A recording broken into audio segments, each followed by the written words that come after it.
രണ്ടുപേരും മാറി മാറി വിളിക്കുന്നുണ്ട്. ചെയ്തോളൂ മാതാജി, ലൈവ് ഇടുന്നുണ്ട് എന്തായാലും, കുഴപ്പമില്ല കേട്ടോ. കുറെ നേരത്തെ കയറിയതല്ലേ എല്ലാവരും.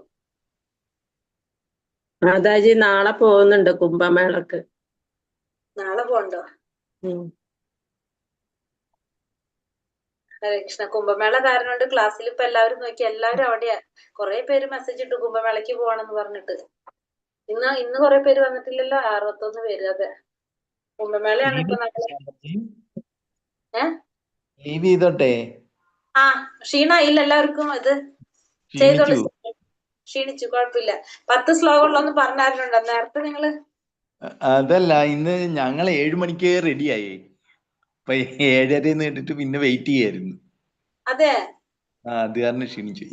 സാരില്ല ചെയ്തോളൂ കേട്ടോ, ലീവ് ചെയ്തോളൂ. ഞാൻ 11 ഉള്ളത് പറഞ്ഞായിരുന്നോണ്ട് എടുത്തിട്ട് നിർത്താന്ന് വെച്ചിട്ടാണ്. കൂടുതൽ എടുക്കൂല. എന്തായാലും അധികം ഒന്നും പറയില്ല. നാളെ റിപ്പീറ്റ് ചെയ്തിട്ട് പറഞ്ഞിട്ട് പോകുള്ളൂ കേട്ടോ അടുത്ത ക്ലാസ്.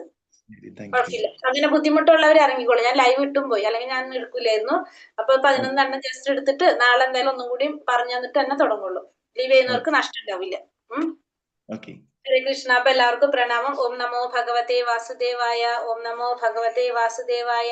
ഓം നമോ ഭഗവതേ വാസുദേവായ. ഓം അജ്ഞാനതിമിരാന്തസ്യ ജ്ഞാനാഞ്ജനാശലാകയ ചക്ഷുരുന്മീലിതം യേന തസ്മൈ ശ്രീ ഗുരവേ നമഃ. നമോ വിഷ്ണുപാദായ കൃഷ്ണപ്രേഷ്ഠായ ഭൂതലേ ശ്രീമതേ ഭക്തിവേദാന്ത സ്വാമീതി നാമിനെ. നമസ്തേ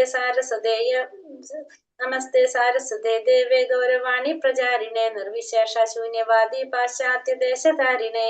ജയ ശ്രീ കൃഷ്ണ ചൈതന്യ പ്രഭു നിത്യാനന്ദ ശ്രീ അദ്വൈത ഗദാധര ശ്രീവാസാദി ഗൗര ഭക്തവൃന്ദ. ഹരേ കൃഷ്ണ കൃഷ്ണ കൃഷ്ണ ഹരേ ഹരേ, ഹരേ രാമ രാമ രാമ ഹരേ ഹരേ. ഹരേ കൃഷ്ണ. ശ്രീ ശ്രീ രാധാ ഗോവിന്ദ് ടെമ്പിൾ ഇസ്കോൺ മാംഗ്ലൂരിന്റെ ഭഗവത്ഗീത ക്ലാസ്സിലേക്ക് എല്ലാവർക്കും സ്വാഗതം. ഹരേ കൃഷ്ണ. എല്ലാവർക്കും പ്രണാമം. നമുക്ക് ശ്ലോകത്തിലേക്ക് പോകാം നേരെ. നാളെ നമുക്ക് ഡിസ്കസ് ചെയ്യാം. 31 മുതൽ അല്ലേ എടുക്കണ്ടേ?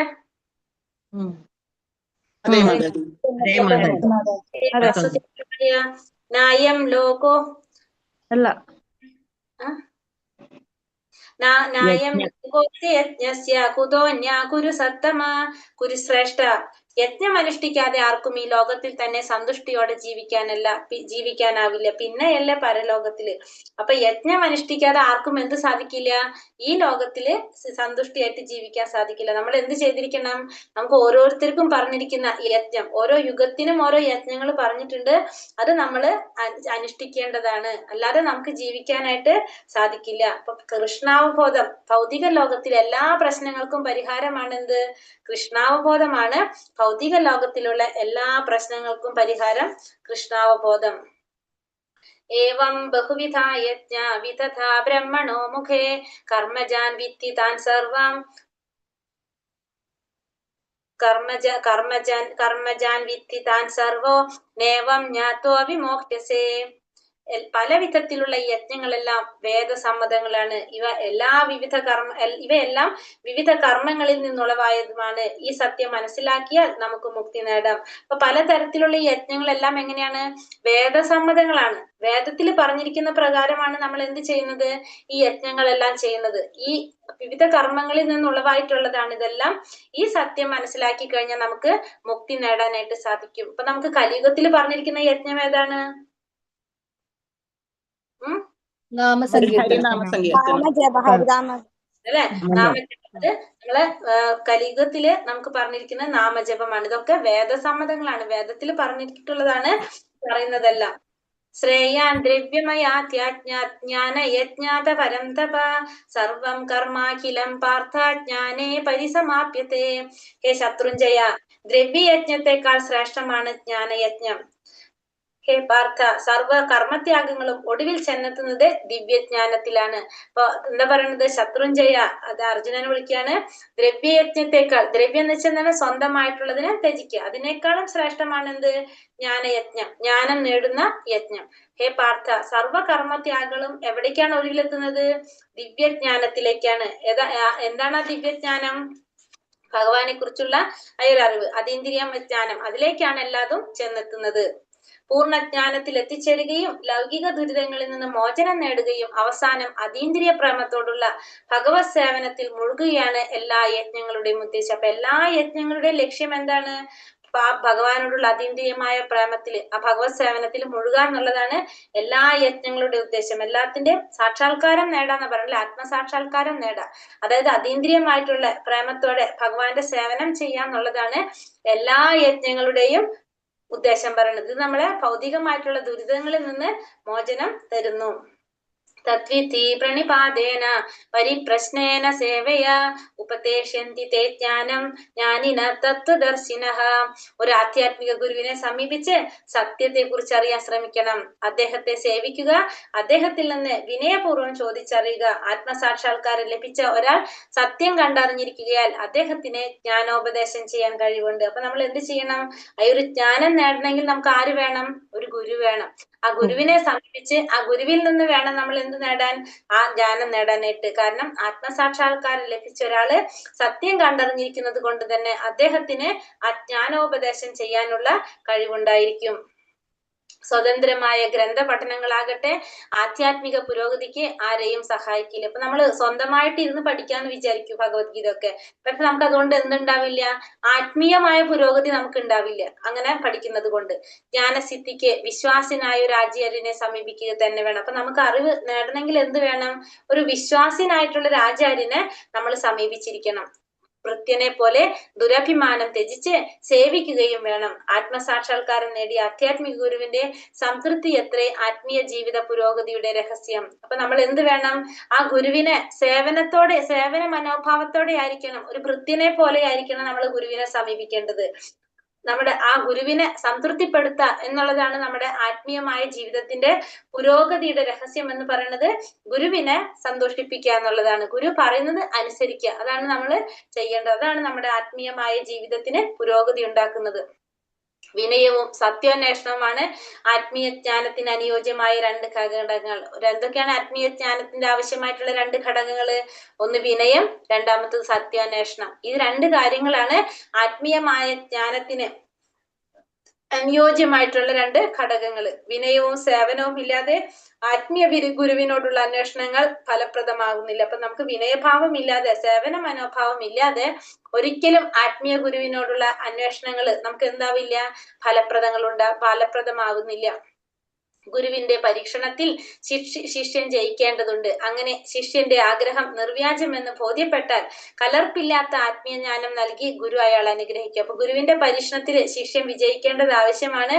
അങ്ങനെ ഗുരുവിന്റെ പരീക്ഷണത്തിൽ ജയിക്കുകയാണെങ്കിൽ ഗുരു എന്ത് നൽകും? നമുക്ക് കലർപ്പില്ലാത്ത ആത്മീയ ജ്ഞാനം നൽകി ഗുരു അവരെ അനുഗ്രഹിക്കും. അപ്പൊ ഒരു ഗുരുവിലൂടെയാണ് നമുക്ക് എന്ത് നേടാൻ സാധിക്കുന്നത്? ഈ ആത്മീയ ജ്ഞാനം നേടാനായിട്ട് സാധിക്കുന്നത്. എങ്കിൽ മാത്രമേ നമുക്ക് പുരോഗതിക്ക് വഴി ഉണ്ടാവുള്ളൂ. യജ്ഞാത്വാന പുനർമോഹ ഏവം യാസ്യാസി പാണ്ഡവഃ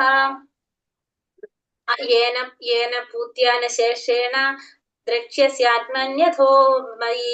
ആത്മസാക്ഷാത്കാരം ലഭിച്ച ഒരു വ്യക്തിയിൽ നിന്ന് യഥാർത്ഥ ജ്ഞാനം ഗ്രഹിച്ച് കഴിഞ്ഞാൽ നീ ഒരിക്കലും മായയ്ക്ക് അധീനനാവുകയില്ല. സർവ്വജീവികളും പരമപുരുഷന്റെ അംശങ്ങളാണെന്നും അവ എന്റേതാണെന്നും നിനക്ക് സ്പഷ്ടമാകും. അപ്പൊ ആത്മസാക്ഷാത്കാരം ലഭിച്ച ഒരു വ്യക്തിയിൽ നിന്ന് യഥാർത്ഥ ജ്ഞാനം ഗ്രഹിച്ചു കഴിഞ്ഞാല് നീ ഒരിക്കലും എന്തുണ്ടാവില്ല? മായയ്ക്ക് അധീനനാവില്ല. അപ്പൊ നമ്മളൊരു ആത്മസാക്ഷാത്കാരം ലഭിച്ച ഒരു യഥാർത്ഥ ഗുരുവിൽ നിന്ന് ജ്ഞാനം നേടിയാലുള്ള ഗുണം എന്താണ്?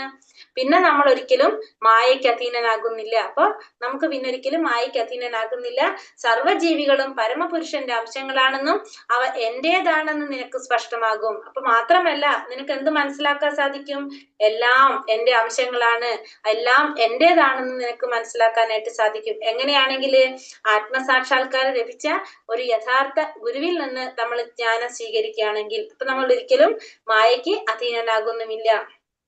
ഏതൊരു ജീവാത്മാവിനും ഭഗവാന്റെ നിത്യദാസൻ എന്ന നിലയിൽ കൃഷ്ണനിൽ നിന്ന് ഭിന്നമായ ഒരു അസ്തിത്വമില്ല. അതുണ്ടെന്ന തോന്നലിനെയാണ് മായ എന്ന് പറയുന്നത്. അപ്പൊ ശരിക്കും ജീവാത്മാക്കൾക്ക് ആർക്കും എന്തില്ല? ഭഗവാനിൽ നിന്ന് വ്യത്യസ്തമായിട്ടുള്ളൊരു നിലനിൽപ്പില്ല. ഭഗവാന്റെ നിത്യദാസന്മാരാണ്, ഭഗവാന്റെ അംശമാണ് നമ്മളെല്ലാവരും. പക്ഷെ ഭഗവാനിൽ നിന്ന് ഭിന്നമായ ഒരു അസ്തിത്വം ഉണ്ടെന്നുള്ള തോന്നലിനെയാണ് നമ്മൾ എന്ത് പറയുന്നത്? മായ എന്ന് പറയുന്നത്. അതായത് ഇല്ലാത്തതായ ഒന്നിനെ കുറിച്ച് തോന്നിക്കുന്നത്, അതാണ് എന്ത്?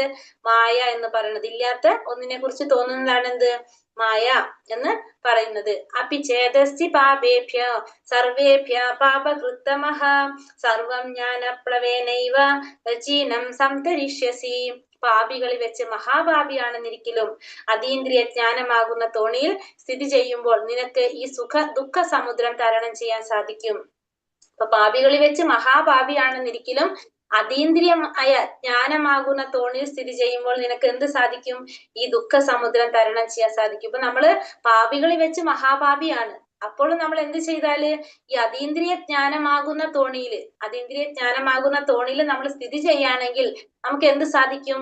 ഈ ദുഃഖ സമുദ്രം തരണം ചെയ്യാനായിട്ട് എളുപ്പത്തിൽ സാധിക്കും. ഇപ്പൊ മഹാപാപിയാണെങ്കിലും അതീന്ദ്രിയ ജ്ഞാനം നമ്മൾ നേടാൻ ശ്രമിക്കുമ്പോൾ നമുക്ക് ഈ ദുഃഖ സമുദ്രം തരണം ചെയ്യാൻ നമുക്ക് സാധിക്കും. ഭൗതിക ലോകത്തെ ചിലപ്പോൾ അജ്ഞാന സമുദ്രമായും ചിലപ്പോൾ ആളിക്കത്തുന്ന ആരണ്യമായും വിശേഷിപ്പിക്കാറുണ്ട്. അപ്പൊ ഈ ഭൗതിക ലോകത്തെ നമുക്ക് എന്ത് പറയാം? അജ്ഞാന സമുദ്രം എന്നും പറയും, ആളിക്കത്തുന്ന ആരണ്യം എന്നും പറയും. അപ്പൊ ഭൗതിക ലോകത്തെ എന്തെന്നൊക്കെ വിശേഷിപ്പിക്കുന്നത്? ഒന്ന് അജ്ഞാന സമുദ്രം, രണ്ടാമത് ആളിക്കത്തുന്ന ആരണ്യമെന്നും അജ്ഞാന സമുദ്രമെന്നും വിശേഷിപ്പിക്കാറുണ്ട്. എത്ര നിപുണനായ നീന്തൽക്കാരനായാലും ശരി, കടലിൽ ജീവൻ നിലനിർത്താനുള്ള സമരം കടുത്തതാണ്. ആ നീന്തൽക്കാരനെ പിടിച്ചു കയറ്റാൻ വരുന്ന ആളാണ് ഉത്തമനായ രക്ഷകൻ. അപ്പൊ എത്ര നിപുണനായിട്ടുള്ള നീന്തൽക്കാരനായാലും ശരി, കടലിൽ ജീവൻ നിലനിർത്താനുള്ള സമരം കടുത്തതായിട്ടുള്ളതാണ്. അപ്പൊ ആ നീന്തൽക്കാരനെ പിടിച്ചു കയറ്റാൻ പറ്റുന്ന വ്യക്തിയാണ് ആര്? രക്ഷകൻ എന്ന് പറയുന്നത്. അപ്പൊ നമ്മള് ഒരു കടലിൽ എത്ര വലിയ നീന്തൽക്കാരനായാലും എന്താണ്, കടലിൽ നീന്താൻ പാടായിരിക്കും. അപ്പൊ നമുക്ക് അവിടെ ഒരു സപ്പോർട്ട്, ഒരു കൈ പിടിക്കാൻ കിട്ടിക്കഴിഞ്ഞാലോ നമുക്കത് സഹായകമായിട്ട് മാറും. ആ കൈ തരുന്നതാണ് ആര്? ഗുരു. അതാണ് നമ്മളെ ഗുരു.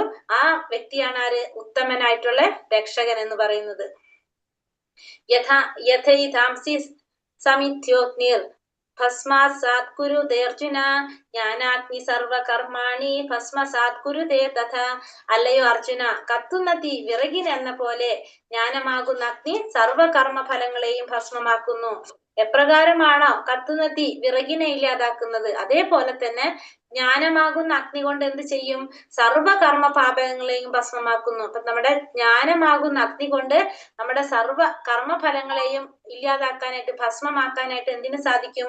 ജ്ഞാനമാകുന്ന അഗ്നി കൊണ്ട് അഗ്നിക്ക് സാധിക്കും. ജ്ഞാനമാകുന്ന അഗ്നിക്ക് നമ്മുടെ സർവ കർമ്മഫലങ്ങളെയും ഇല്ലാതാക്കാനായിട്ട് സാധിക്കും. എപ്രകാരമാണോ കത്തുന്ന തീ വിറകിനെ ഇല്ലാതാക്കുന്നത് അപ്രകാരം പാപകർമ്മങ്ങളുടെ മാത്രമല്ല പുണ്യകർമ്മങ്ങളുടെയും ഫലങ്ങൾ ഈ അഗ്നിയിൽ ചാമ്പലാകുന്നു. അപ്പൊ പാപകർമ്മങ്ങൾ മാത്രമല്ല, പുണ്യകർമ്മങ്ങളും നമ്മളെ ഇല്ലാതാകും. ഇത്തരത്തില് പുണ്യവും പാപവും ഇല്ലാത്തൊരവസ്ഥ.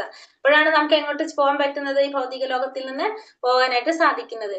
നഹി ജ്ഞാനേന സദൃശ്യം പവിത്രാമിഹ വിദ്യതേ തത്സ്വയം യോഗ സംസിദ്ധ കാലേനാത്മനി വിത്തതി.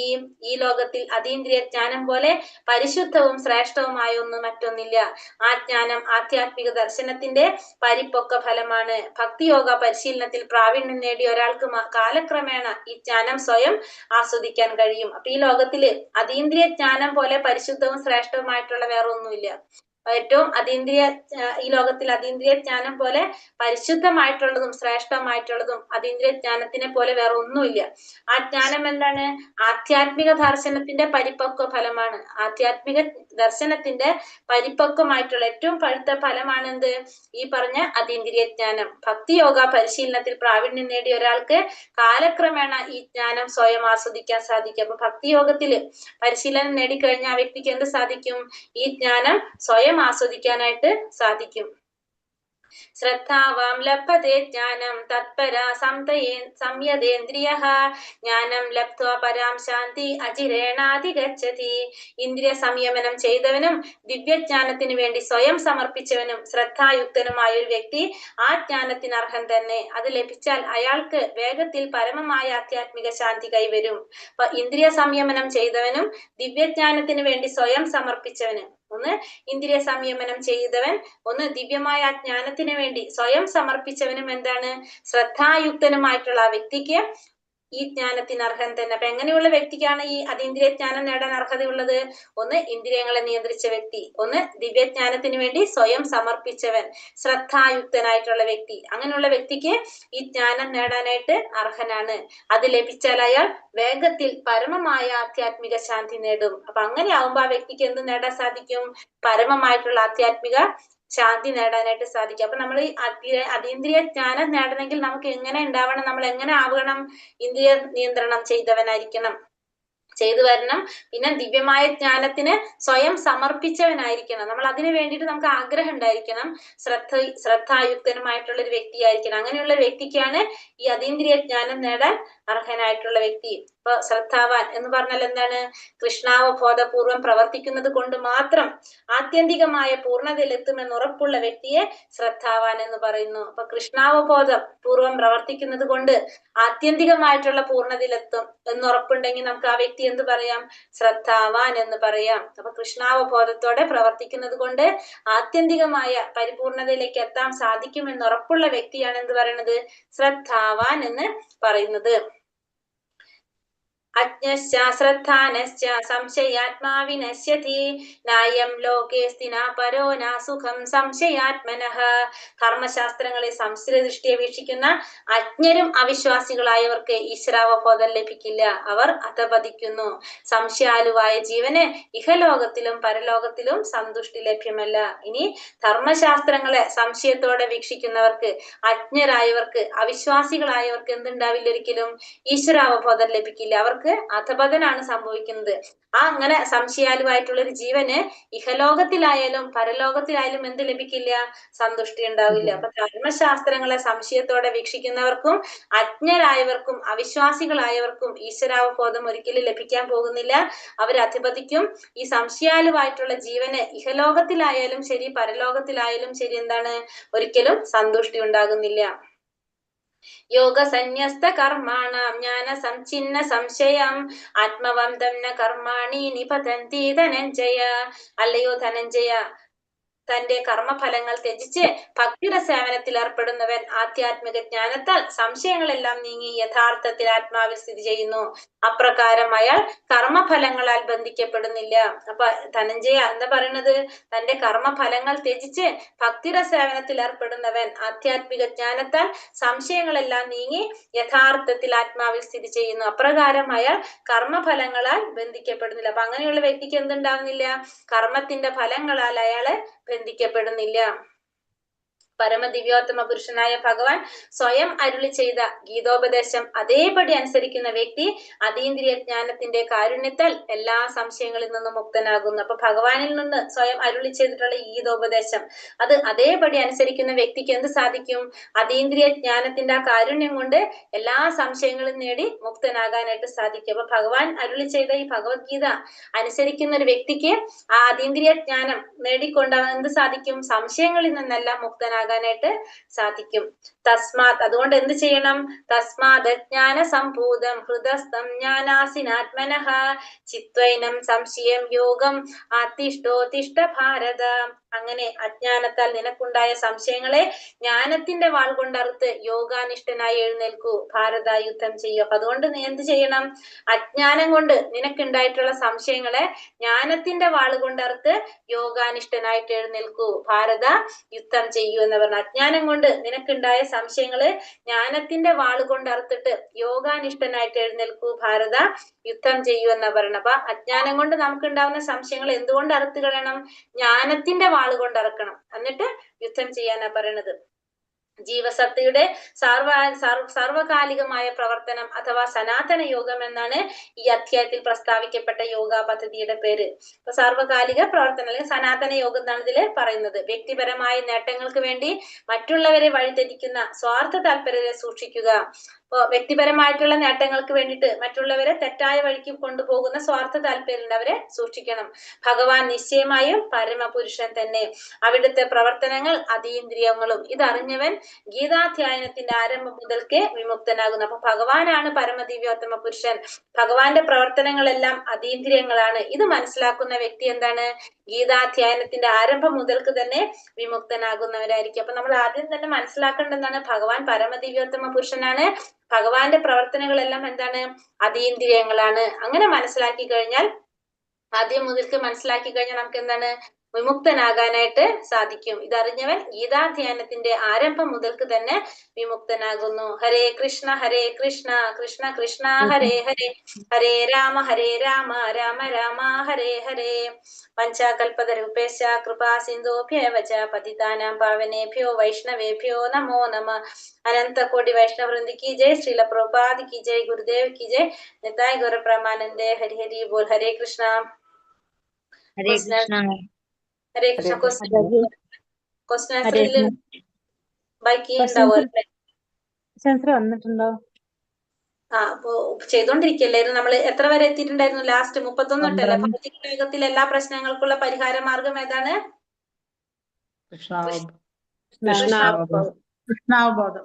കൃഷ്ണാവബോധം അല്ലെ. ഒരു ആധ്യാത്മിക ഗുരുവിനെ സമീപിക്കേണ്ടതിന്റെ ആവശ്യകത എന്താണ്? എങ്ങനെയാണ് സമീപിക്കേണ്ടത്? സത്യം അറിയുവാൻ, ആധ്യാത്മിക പുരോഗതിക്ക് വേണ്ടി ആത്മീയ പുരോഗതിക്ക് വേണ്ടി ഒരു ഗുരുവിനെ സമീപിക്കണം. എങ്ങനെയാണ് സമീപിക്കേണ്ടത്? വിനയത്തോടെ അഭിമാനമൊക്കെ തെറ്റിച്ച് അഭിമാനം വെടിയണം, കൃത്യനെ പോലെ സമീപിക്കണം. തദ്വിധി പ്രണിപാതന സേവനം അല്ലെ. എന്താ പറയണത്? അതിൽ പറയുന്ന വേർഡ് എന്താണ്?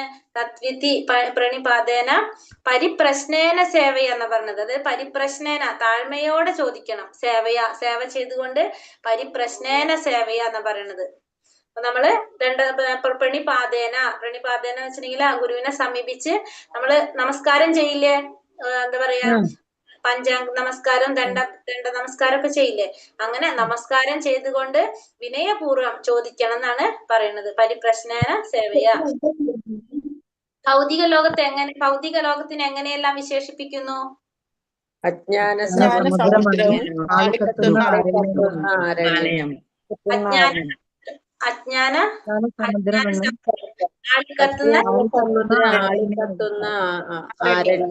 ആരണ്യം. എങ്ങനെയുള്ള വ്യക്തിയെ ശ്രദ്ധാവാൻ എന്ന് പറയാം? കൃഷ്ണാവബോധപൂർവം പ്രവർത്തിക്കുന്നത്.